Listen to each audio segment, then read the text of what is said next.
देखिए साथियों, जो यूरोपियन यूनियन कभी इंडिया को घास नहीं डालता था, लगभग 2007 से इंडिया और यूरोपियन यूनियन के बीच एफटीए मुक्त व्यापार समझौता जो अटका हुआ है, वो सिर्फ इस वजह से अटका हुआ था। इनका कहना यह था कि इंडिया इन पर टैरिफ कम नहीं कर रहा है।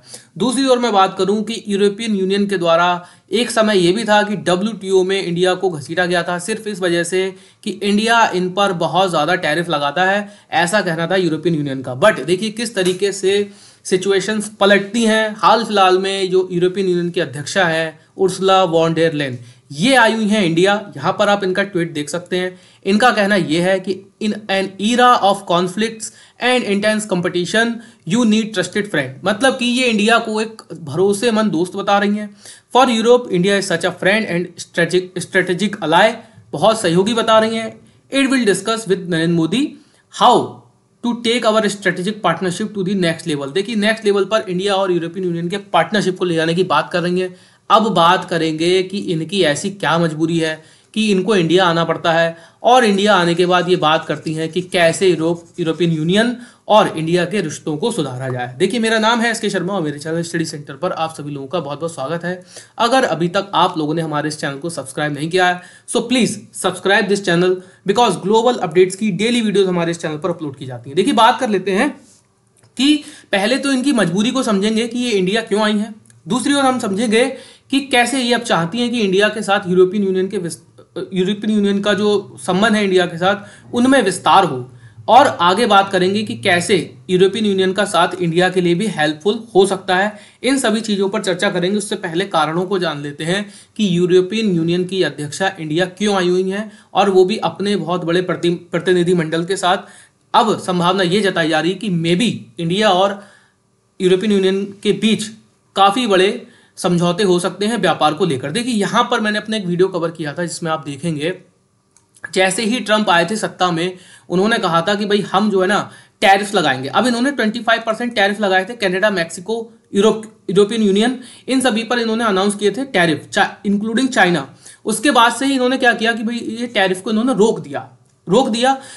ट्रंप का कहना साफ साफ ये है कि भाई देखिए हम अमेरिका को बनाना चाहते हैं ग्रेट नेशन, और देखिए किसी भी नेशन को ग्रेट बनने के लिए सबसे पहले उसकी इंडस्ट्री को, उसकी इकोनॉमी को एक स्ट्रेंथ मिलनी बहुत ज़रूरी है, ऐसा ट्रंप का कहना है।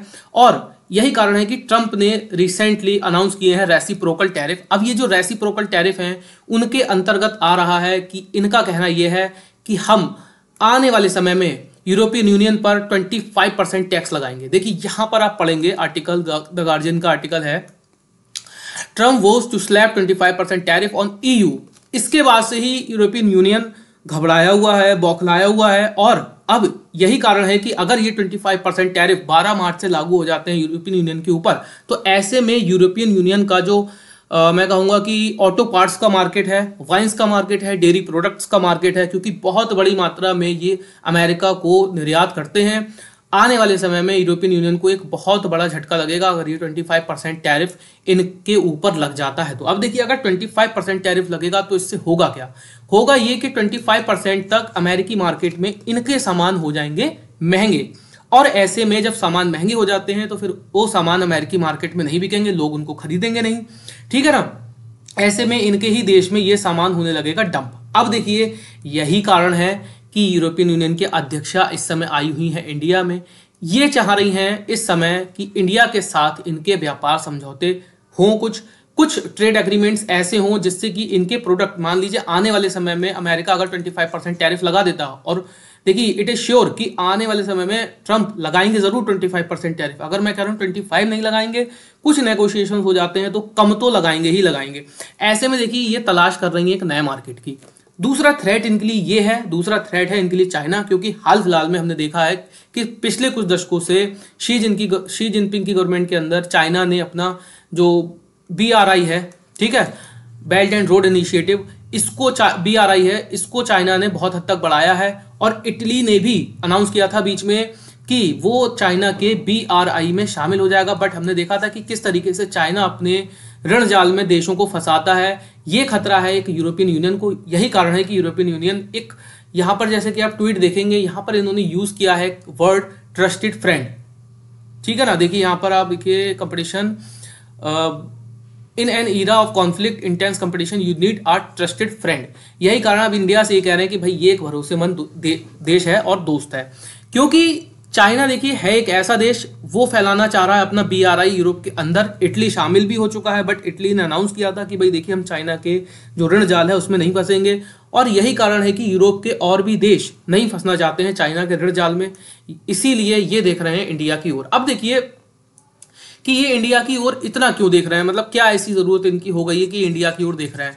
देखिए रशिया यूक्रेन वॉर को इससे पहले हम थोड़ा समझते हैं। रशिया यूक्रेन वॉर जब हुआ था, बहुत बड़ी मात्रा में यूरोप जो है, देखिए यूरोप में पड़ती है ठंड, ठीक है, तो बहुत बड़ी मात्रा में रशिया से गैस एंड ऑयल परचेज करता था कौन, यूरोपियन यूनियन के कंट्री। उसके जब रशिया यूक्रेन वॉर हुआ, ऐसे में इन्होंने क्या किया, रशिया से गैस एंड ऑयल खरीदना कर दिया बंद। अब ऐसे में इनके जो एनर्जी सोर्सेस थे वो हो गए बिल्कुल बंद, ठीक है। अब रशिया यूक्रेन वॉर भी समाप्त हो गया, रशिया से इनके रिश्ते भी बिगड़ गए। अब ट्रंप जब से सत्ता में आए, उन्होंने 25% टैरिफ लगाने की बात कर दी है। दूसरी ओर ट्रंप सपोर्ट कर रहे हैं रशिया को, डायरेक्टली वो पुतिन का सपोर्ट कर रहे हैं, और अब तो रशिया यूक्रेन वॉर अमेरिका के मैं कहूंगा कि इंटरफेरेंस से रशिया यूक्रेन वॉर भी समाप्त होने को है। ऐसे में देखिए है क्या, इनकी बहुत बड़ी मजबूरी है कि इंडिया के साथ ये कुछ मुक्त व्यापार समझौते करें, ठीक है, क्योंकि इनके मार्केट को एक बहुत बड़ी ज़रूरत है। देखिए चाइना की तरफ ये लोग इसलिए नहीं देखना चाहते हैं कि चाइना के साथ BRI की शर्तें हैं। BRI की शर्तें ये होती हैं कि भाई चाइनीज़ प्रोडक्ट जो है ना वो आपकी मार्केट में आकर गिरेंगे धड़ाधड़, जैसे कि हम इंडिया में होता हुआ देखते भी हैं। ऐसा नहीं कि इंडिया BRI में शामिल है, बट चाइनीज़ प्रोडक्ट बहुत ज़्यादा मात्रा में आपके मार्केट में आएंगे। तो जब ज़्यादा मात्रा में आपके मार्केट में आएंगे तो फिर आपके देश में वही प्रोडक्ट हर जगह चलने चालू होंगे, तो आपकी इंडस्ट्री को इससे बहुत एक बड़ा नुकसान होता है। हर कोई इस समय संरक्षणवादी नीतियां अपना रहा है, चाहे हम बात करें अमेरिका की, चाहे हम बात करें यूरोपियन यूनियन की। तो ऐसे में यूरोपियन यूनियन का मानना यह है कि हमें एक ऐसे दोस्त की ज़रूरत है जो व्यापार में थोड़ी सहूलियत बरते। हालांकि ऐसा नहीं है कि भाई इनके जो विवाद हैं वो इंडिया के साथ नहीं है, इनके विवाद इंडिया के साथ हैं टैरिफ्स को लेकर के। ये हमेशा से कहते आए हैं कि इंडिया बहुत ज़्यादा टैरिफ लगाता है, बट देखिए हर किसी की अपनी एक नीड है। तो इंडिया अगर टैरिफ लगाता है तो फिर भाई वो कुछ ना कुछ सोच समझ के ही लगाता है, ठीक है। अब देखिए बात करें अगर इंडिया के फायदे की, तो इंडिया को देखिए, इंडिया को भी एक तरीके से फायदा ये हो सकता है। हाल फिलहाल में जब हमने देखा था ट्रंप ने 25% टैरिफ की जब बात की थी, उस समय बहुत हद तक अंदाजा ये लगाया जा रहा था मे बी ये टैरिफ इंडिया पर भी इम्पोज हो सकते हैं, बट पहली लिस्ट में तो इंडिया का नाम नहीं आया था। और ट्रंप बखूबी जानते थे कि जब ये टैरिफ अनाउंस करेंगे तो बाकी कंट्री के जो लीडर हैं वो इनसे नेगोशिएशन करने ज़रूर आएंगे, इसीलिए ये लेकर आए हैं रेसिप्रोकल टैरिफ। अब रेसिप्रोकल टैरिफ के अंतर्गत देखिए क्या है कि आप जितना टैक्स हम पर लगाएंगे हम भी आप पर उतना ही टैक्स लगाएंगे। अमेरिका का कहना ऐसा है। अब ये एक किसी भी छोटे देश के लिए ज़्यादा खतरनाक हो सकता है। आप सोच के चलिए कि किसी की जेब में 5 रुपए हैं, किसी की जेब में 10 रुपए हैं, अगर इसको 2 रुपए का नुकसान हो गया तो इसके पास तो 3 रुपए ही बचेंगे, और जबकि अगर इसको 2 रुपए का नुकसान होता है तो इसके पास 8 रुपए फिर भी हैं, फिर भी ये इससे ज़्यादा अच्छी पोजीशन में है। तो ऐसे में अमेरिका के द्वारा अन्य देशों पर रेसिप्रोकल टैरिफ की बात करना मुझे तो बहुत न्यायोचित नहीं लगता है। अब इनके द्वारा ऐसा किया जा रहा है, इसीलिए इस समय यूरोपियन यूनियन बहुत ज़्यादा घबराई हुई है। अगर इंडिया के रिगार्डिंग हम बात करें तो इंडिया के रिगार्डिंग देखिए ये चीज़ बिल्कुल भी सही नहीं है। तो ऐसे में अगर यूरोपियन यूनियन चाहता है इंडिया से कुछ समझौते करना व्यापार के मामले में, तो फिर ये इंडिया के लिए भी थोड़ा बहुत फायदेमंद होगा। वो इसलिए होगा क्योंकि देखिए काफ़ी मात्रा में इंडिया भी अमेरिका को निर्यात करता है कई सारे प्रोडक्ट। अगर मैं बात करूं एल्यूमिनियम और स्टील के प्रोडक्ट्स की, तो इंडिया मतलब अमेरिका सबसे बड़ा, दूसरे नंबर का सबसे बड़ा आयातक है इंडिया के एल्यूमिनियम स्टील प्रोडक्ट का। अब रिसेंटली ट्रंप ने अनाउंस किया था कि भाई वो क्या करेंगे, थोड़े बहुत दिन बाद स्टील पर भी 25% टैरिफ अनाउंस करेंगे। अब देखिए अगर ट्रंप जो है 25% टैरिफ अनाउंस करते हैं, रेसिप्रोकल टैरिफ स्टील और एल्यूमिनियम प्रोडक्ट पर, तो ऐसे में इंडिया के जो छोटे मोटे निर्यातक है ना, इंडिया का जो स्टील का उद्योग है उसको एक बहुत बड़ा खतरा पहुंच सकता है। तो इसीलिए मुझे लगता है कि यूरोपियन यूनियन और इंडिया के बीच भी कुछ समझौते होने बहुत ज़्यादा ज़रूरी हैं, जिससे कि इंडिया को भी आने वाले समय में बहुत मुश्किलों का सामना ना करना पड़े नया बाजार खोजने के लिए। क्योंकि अगर ऑलरेडी इनके समझौते हो जाते हैं इंडिया और यूरोपियन यूनियन के, तो ऐसे में इंडिया के लिए भी नए बाजार खुलेंगे और भारत का सामान भी डंप नहीं होगा। बहुत इंपॉर्टेंट हो जाता है कि सामान आपका जो बना है वो डंप ना हो।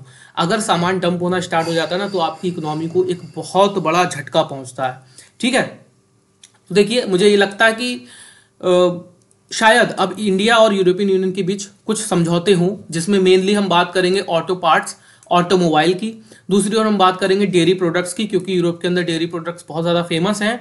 और तीसरे नंबर पर हम बात करें तो वाइन्स प्रोडक्ट के ऊपर भी हम लोग बात कर सकते हैं। तो इन पर हम देख सकते हैं कि आने वाले समय में कुछ समझौते इंडिया और यूरोपियन यूनियन के बीच हो सकते हैं, और इंडिया के लिए भी एक नया बाजार मिलेगा, इसमें कोई संकोच की बात नहीं है।